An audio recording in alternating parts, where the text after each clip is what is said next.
Looks like she left a nice long stub in the ashtray, still smoking. You should pick that fat, juicy cigarette butt from the tray, light it up, and smoke the living shit out of it. Am I a smoker? Who knows what you are? A monster, a murderer, the gnome of Jeroma?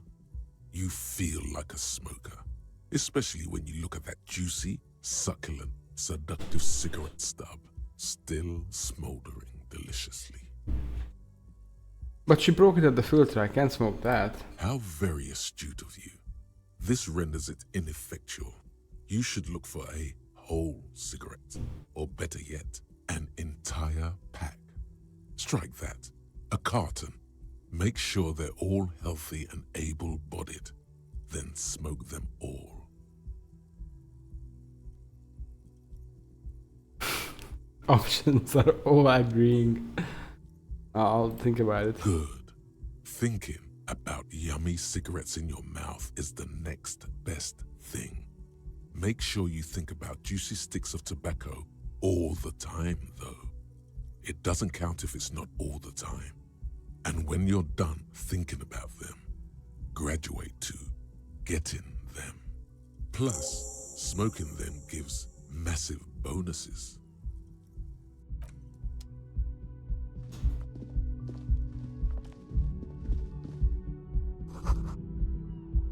This is the weekend edition of the satirical newspaper Trompe le Monde. I don't know what that means. Oh, what was that? Nothing on the front page rings a bell. Strange. Well, let's get our song.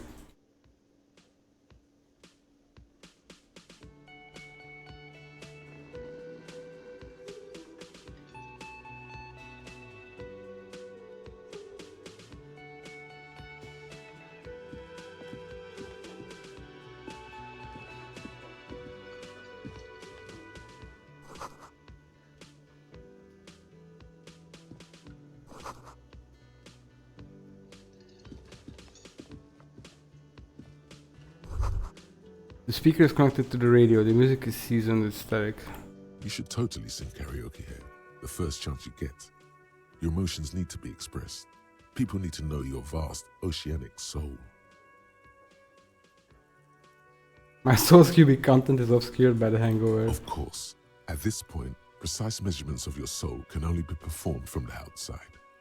It needs to be heard. Through a PA system. By other people.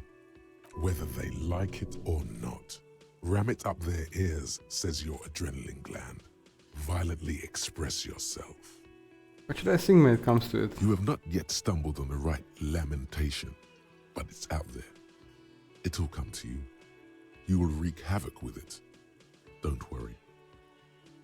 Lamentation sounds good. They'll really get a gauge on my soul with that. Serves them right. Wipe that smirk off their face with your sad, tragic song. Who's laughing now? No one. You have to find something tragic to sing first, though.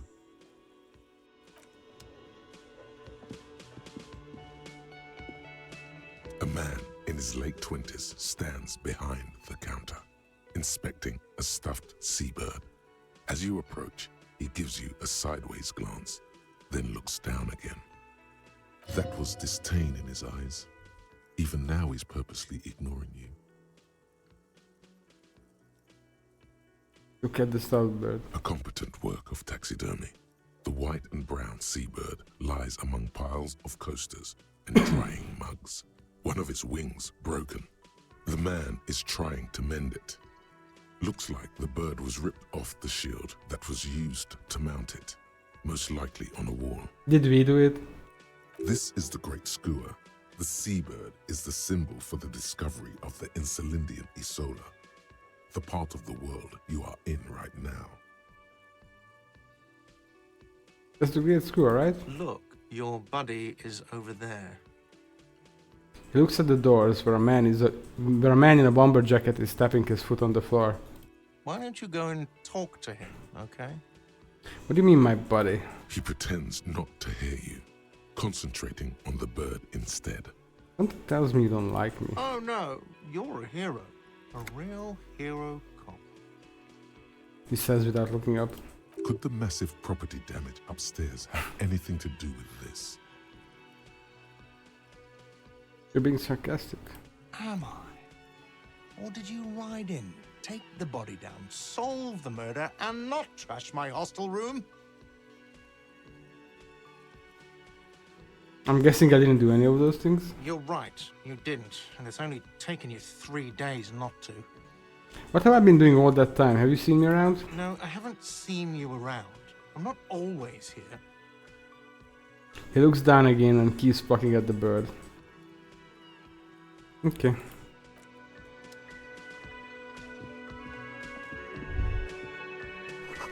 The soft purr of an electric juicer comes from the kitchen. Someone is working. The menu has been wiped clean, only the word Monday is written on it. A woman's hand wrote yesterday's menu. Today starts in a man's handwriting. This is a water cooler. A large bubble is rising to the surface.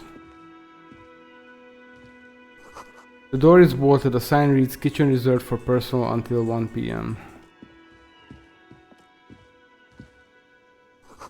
A sign reads mass hall reserved for union members. Doors open at 4 p.m.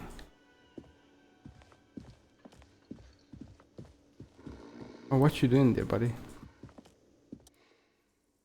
Sleeping dock worker. A man is sleeping at the table wearing mud-caked boots and rolled-down overalls. The back of his shirt reads Wild Pines, encircled by a logo with a tree. On the counter, rolled out of his open hand, you see a blister pack of headache medicine.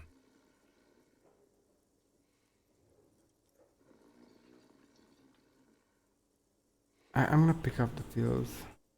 The man does not mind. You probably need them more than he does. You've just picked up some magnesium. This item is stored in the bottom left corner of the screen above your character portrait.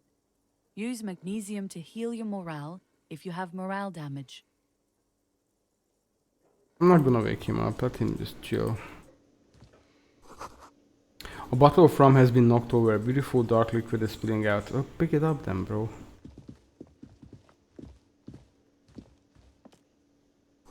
This royal pinball machine is unplugged. A bespectacled man in an orange bomber jacket is tapping his foot on the floor. Looks like he's waiting for someone. You. As you approach, he narrows his eyes and extends his hand in greeting. Take his hand. Hello. I'm Kim Kitsuragi, Lieutenant, Precinct 57. You must be from the 41st. His grip is firm. You realize he's waiting for your name. Invent a name for yourself. Let's do it. Concentration makes you squint your eyes. Your name should be deep gold and orange, like a forest fire looming on the horizon, but mixed with the stench of liquor rising from your breath. You're 2 steps closer to it, but there are still many to go. It is not yet time. Okay then. He processes the information, then disregards it. It looks like we had a little scheduling error on Sunday. Saturday too, actually. Have you had time to talk to the manager here? What he means is, he has been trying to meet up with you for 2 days, but you have been otherwise occupied. You mean him? Not toward the cafeteria manager. Yeah, I just talked to him.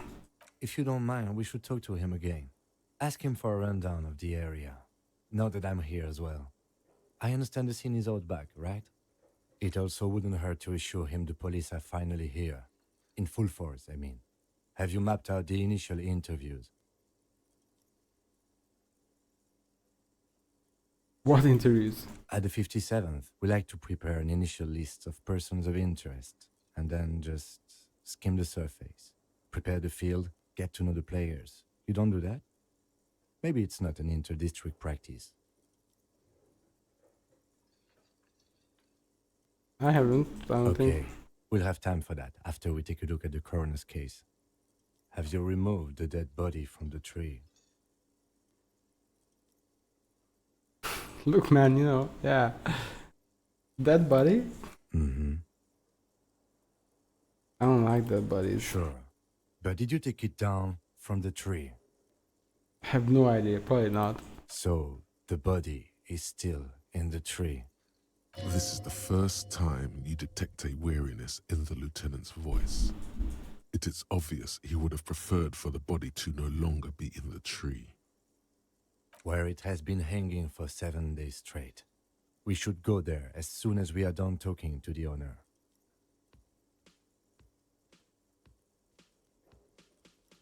But I can't remember anything. I can see you drank last night and the night before, and that you are still drunk now.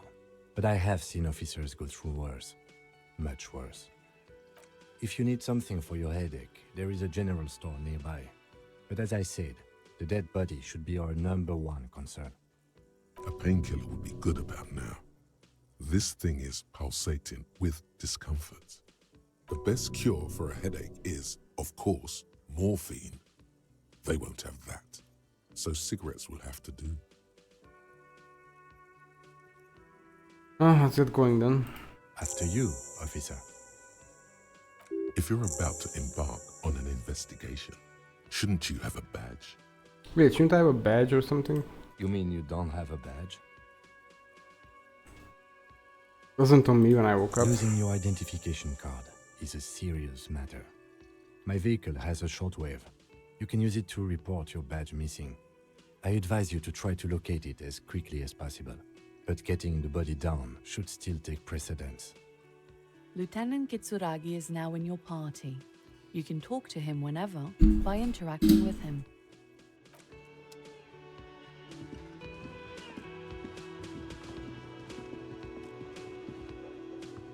The man with the unimpressive beard notices you approaching. He drops the ledger he was holding and turns to the lieutenant. Mr. Gart, right? The You lieutenant run this place. glances into his little notebook. It's so weird that that part is not read out by the narrator. Yes. He responds tersely. I am Kim Kitsuragi from Precinct 57.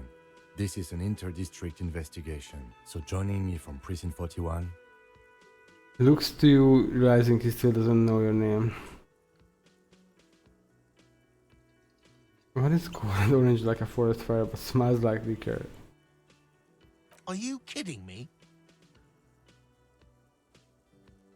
No man, what is golden orange and smells like liquor? It's you. It's obviously you. You smell like liquor.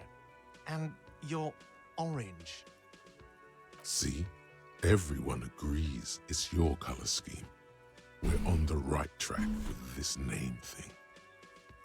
Is this what you get when you call the police now? We've been waiting for a week here. Sir, I understand your concern, but we are here to do a job. And for us to do it, I need you to stay calm. Yes, of course. He takes a step back. I know it took us a while to arrive at the scene, but it also took you a while to call us. It was you who placed the call, correct? No, I only just got here. It was probably Sylvie who called you. She usually works the bar here. I'm only temporarily taking over her duties. Do you have her number? As a matter of fact, I do. He looks behind a pile of coasters, finds a slip of paper and hands it to the lieutenant. You said you just got here.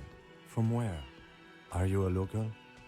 What, of Martinez? No, I live in Jamrock.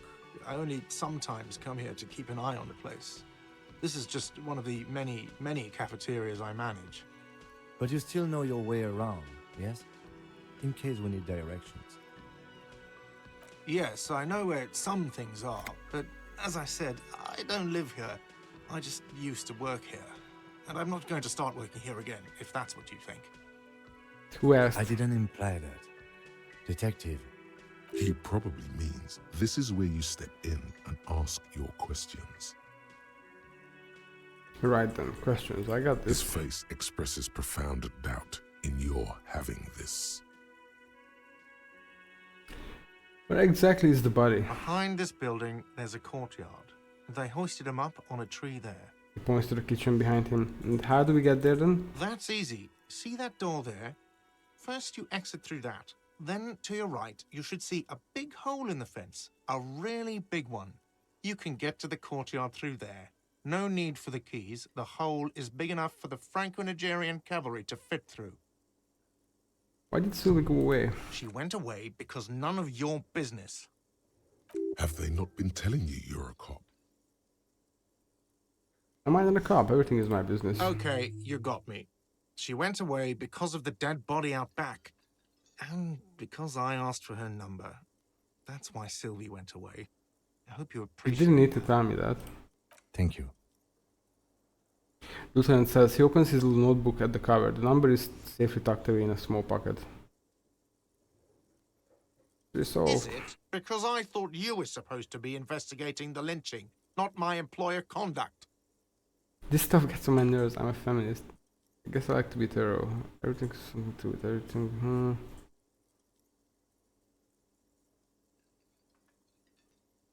Everything has something to do with everything. Good for you. Was there something else? I'd like to get back to what I was doing. Who killed him? I don't know who killed him. I'm not the police. That's your job. You kill him? What are you, crazy? Of course I didn't kill him. Suddenly you tense up. Blood is being pushed to your muscles. You should hound him on this. Hound him hard. The prey drive says. Okay, I'm not gonna hand you on this. Oh, thank you. That's all. Let's go. Not so fast. You owe me 130 real.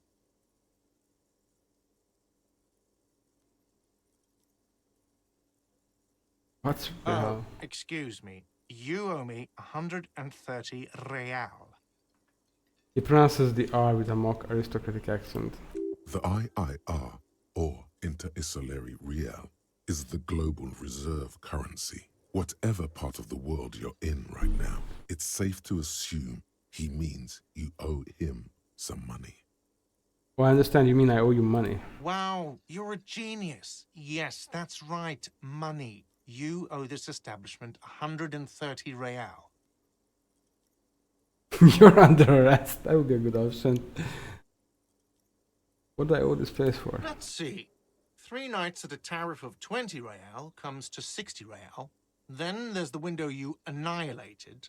The hole in the window was the first thing I saw when I came to work. So don't try to tell me you didn't. That will be 40 real in damages. Another thing you've annihilated is half the bar. You've run a tab of 30 real. Actually, more, but we'll round it down to 30 for your hard work maintaining the stability and order of Revachol. That's 60 plus 40 plus 30 equals 130 real. And yes, real is still money. What exactly is money? What are you, a philosopher? Since I woke up, I have trouble remembering even the most basic concept of reality. Money is what grown-up people use to pay for things. Things like this hostel room or 8 bottles of potent blend and 9 packs of Royal Extra. We use it for everything, really.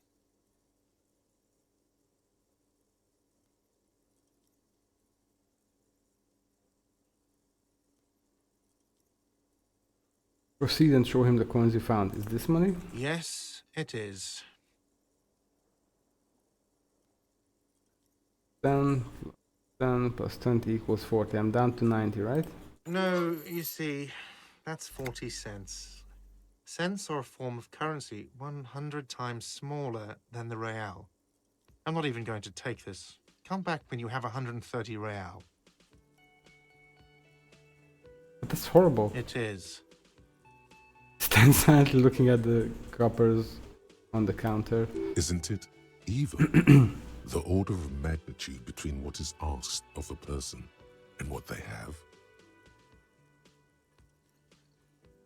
Darkness rides. It does, doesn't it? There's a shuffle of nylon as Lieutenant Kitsuragi looks for something in the pockets of his orange bomber. What happens I'm now? sorry, but he has to pay. I can't let him stay here any longer if he doesn't. If he doesn't have the money by tonight, then...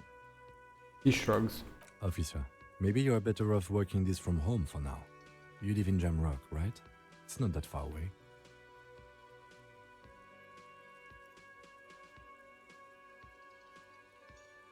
I'll see what I'm I can sorry do. I couldn't help more. You should take this up with your station. I have a shortwave radio in my car, okay? We have to get this investigation started now. Good luck. The man wants to say something, then thinks better of it and just says good luck.